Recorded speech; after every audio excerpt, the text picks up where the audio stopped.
आज के इस वीडियो में जो मैं क्वेश्चन आपको दोस्तों हल कराने वाला हूं आसान सरल शब्दों में, वो आपके सिर्फ अर्धवार्षिक पेपर के लिए नहीं इंपॉर्टेंट हैं, बल्कि बोर्ड एग्जाम में यहां से ये प्रश्न पूछे गए हैं। तो चलिए दोस्तों शुरुआत करते हैं और आसान शब्दों में आपको समझाने का पूरा प्रयास करते हैं। यहाँ पे दोस्तों बात करेंगे अति लघुत्तरीय प्रश्न की, जो कि 2 नंबर का होता है और 8 क्वेश्चन होते हैं। यहाँ से टोटल आपको 16 अंक मिलता है। पहला प्रश्न जो है बहुत ही मोस्ट इम्पॉर्टेंट है, इसको आप मोस्ट इम्पॉर्टेंट कर लीजिए क्योंकि हर साल पूछा जाता है पेपर में। सवाल है कि मानव भूगोल क्या है, या मानव भूगोल को परिभाषित कीजिए। तो आप बहुत सिंपल परिभाषा लिखेंगे, मानव भूगोल भूगोल की वह शाखा है जो मनुष्य और उसके पर्यावरण के बीच पारस्परिक संबंधों का अध्ययन करती है। अगर दोस्तों मैं एग्जाम्पल से समझाऊं तो मानव जो है, जब मानव अपने वातावरण से, जो चारों तरफ मानव के वातावरण है, जब उस वातावरण से अपनी आवश्यकताओं की पूर्ति करता है तो मानव का असर प्रकृति पर पड़ता है और प्रकृति का असर मानव पे पड़ता है। यही पारस्परिक संबंध दोनों के बीच को मानव भूगोल कहा जाता है। आई होप पहला पॉइंट आपको क्लियर हो चुका होगा। अगला प्रश्न आपके सामने है, जनसंख्या घनत्व से क्या अभिप्राय है। ये भी बहुत ही मोस्ट इंपॉर्टेंट क्वेश्चन है, कई बार बोर्ड एग्जाम में पूछा गया है। जनसंख्या घनत्व क्या होता है? किसी क्षेत्र के प्रति वर्ग किलोमीटर पर रहने वाले व्यक्तियों की जो संख्या होती है उसी को जनसंख्या घनत्व कहा जाता है।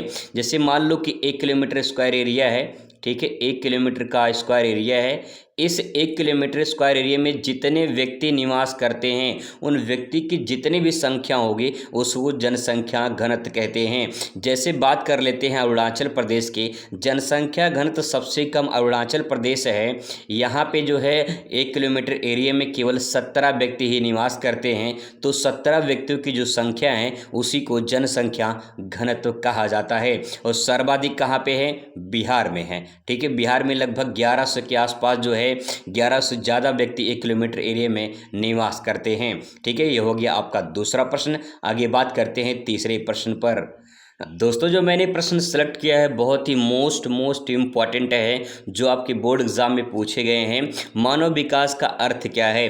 तो आप इसके बारे में लिखेंगे, मानव विकास वह प्रक्रिया है जिसके द्वारा लोगों के जीवन का स्तर, शिक्षा, स्वास्थ्य और अवसरों में सुधार किया जाता है। यानी आप सिंपल सी बात ये समझ लीजिए, जैसे एक मानव है, ठीक है, एक मानव है या कोई व्यक्ति है, मानव व्यक्ति कुछ भी कह सकते हैं।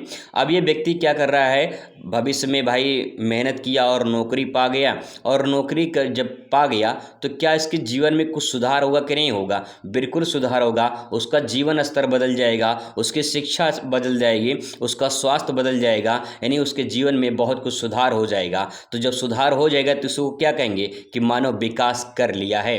तो सिंपल सी बात यह है कि जब मानव के पास कुछ ना हो और मानव अपने शारीरिक और बौद्धिक क्षमता के आधार पे अपने जीवन में कुछ सुधार कर लेता है, कुछ परिवर्तन कर लेता है, तो इसी को मानव विकास कहा जाता है, ठीक है। आई होप आपको ये भी क्लियर हो चुका होगा। अगला प्रश्न दोस्तों यहाँ पे, निर्वाह कृषि क्या होती है? निर्वाह कृषि बहुत सिंपल है, देखिए कैसे समझेंगे इसको। वह कृषि जिसमें किसान मुख्य रूप से अपने परिवार की आवश्यकताओं की पूर्ति के लिए फसल उत्पादन करता है, उसे निर्वाह कृषि कहते हैं। दोस्तों यहाँ पे 2 ही सेंटेंस है, एक आपका कृषि है, दूसरा है निर्वाह। निर्वाह का मतलब अपने जीवन यापन के लिए। तो जो मानव अपने जीवन यापन के लिए कृषि करता है उसे हम क्या कहते हैं? निर्वाह कृषि कहा जाता है, सिंपल। आगे दोस्तों यहाँ पे नेक्स्ट है कि द्वितीय क्रियाओं का एक उदाहरण दीजिए। द्वितीय क्रिया क्या होती है? तो देखिए जो प्राथमिक क्रिया होती है, प्राथमिक क्रिया का मतलब जो प्राकृतिक संसाधन होते हैं, जब मानव इनका प्रत्यक्ष रूप से उपयोग करता है तो इसी को प्राथमिक संसाधन कहते हैं। जैसे वन से लकड़ी प्राप्त करना, या फिर वन से फल फूल ये सब प्राप्त करना, या फिर मत्स्य पालन करना, या फिर जो है दूध उत्पादन जैसे डेयरी वाला जो खोलते हैं, ये सब ये क्या है? प्राथमिक क्रिया के अंतर्गत आता है।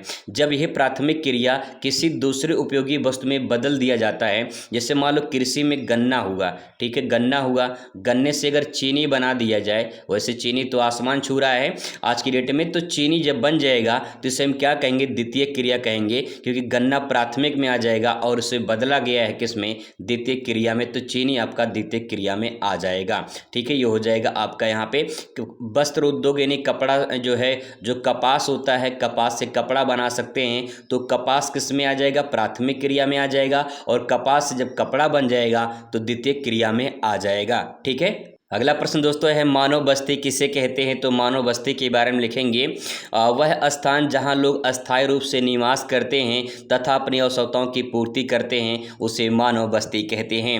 मानव बस्ती का मतलब दोस्तों ये है कि जब अपने जीवन यापन के लिए जहां पे मानव अपना अस्थायी निवास बना लेता है उसे मानव बस्ती कहा जाता है। और ये स्थान दो प्रकार से होता है, या तो एक तो गाँव में बनता होगा जिसे हम ग्रामीण बस्ती कहते हैं, या तो नगर में होगा जिसे हम नगरीय बस्ती कहते हैं। तो बस्ती दो प्रकार की हो जाएगी, एक ग्रामीण दूसरा नगरीय। अब आपसे आगे चलकर क्वेश्चन पूछ लेगा कि ग्रामीण और नगरीय बस्ती में अंतर बताइए, तो आप सिंपल बता सकते हैं कि ग्रामीण में क्या होता है कि लोग कृषि करते हैं, ज़्यादातर लोग खेती करते हैं, फसल उत्पादन करते हैं, पशुपालन करते हैं, यही सब काम करते हैं। तो आप सिंपल भाषा में ले सकते हैं। और नगरीय क्षेत्र में ले सकते हैं कि लोग ज़्यादातर वहाँ पे जॉब करते हैं, बिजनेस करते हैं, व्यापार करते हैं। तो इस प्रकार से जो है आप नगरीय के बारे में लिख सकते हैं। ठीक है, सिंपल अंतर बन जाएगा, क्वेश्चन से क्वेश्चन बना सकते हैं। अगला है जल संसाधन की दो स्रोत बताइए। तो जल संसाधन में लिख सकते हैं नदियाँ हैं, नदियों से जल प्राप्त होता है। भूजल का मतलब जो नल वगैरह से निकालते हैं वो आपका भूमिगत जल के अंतर्गत आता है। तो दो स्रोत पूछा गया है, दो स्रोत आप यहाँ इस प्रकार से लिख सकते हैं। अगला क्वेश्चन है अक्षय ऊर्जा का एक उदाहरण लिखिए। अक्षय ऊर्जा वो होता है दोस्तों जिसको हम पुनः प्राप्त कर सकते हैं। जैसे सौर ऊर्जा है, सौर ऊर्जा को हम पुनः प्राप्त कर सकते हैं तो इसे अक्षय ऊर्जा या इसे नवीकरणीय के नाम से जाना जाता है। यह बहुत पहले 10 उसमें पढ़े होंगे। तो नवीकरणीय ऊर्जा क्या कहलाता है, अक्षय ऊर्जा कहलाता है, या इसे कहते हैं गैर परंपरागत कहते हैं। ठीक है, गैर परंपरागत के भी नाम से जाना जाता है। तो ये भी ध्यान रखेंगे, कई प्रकार से क्वेश्चन घुमा के पूछा जा सकता है। तो दोस्तों ये था आपका 8 अति लघु उत्तरीय प्रश्न जो आपके अर्धवार्षिक पेपर के लिए इंपॉर्टेंट है और उससे ज़्यादा आपके बोर्ड एग्जाम के लिए इंपॉर्टेंट है। ऐसे ही बेहतरीन क्वेश्चन तैयार करने के लिए आप चैनल से जुड़ सकते हैं, बिल्कुल फ्री में आपको सारे सब्जेक्ट की तैयारी करवा देंगे। मिलते हैं नेक्स्ट वीडियो में। Thanks for watching.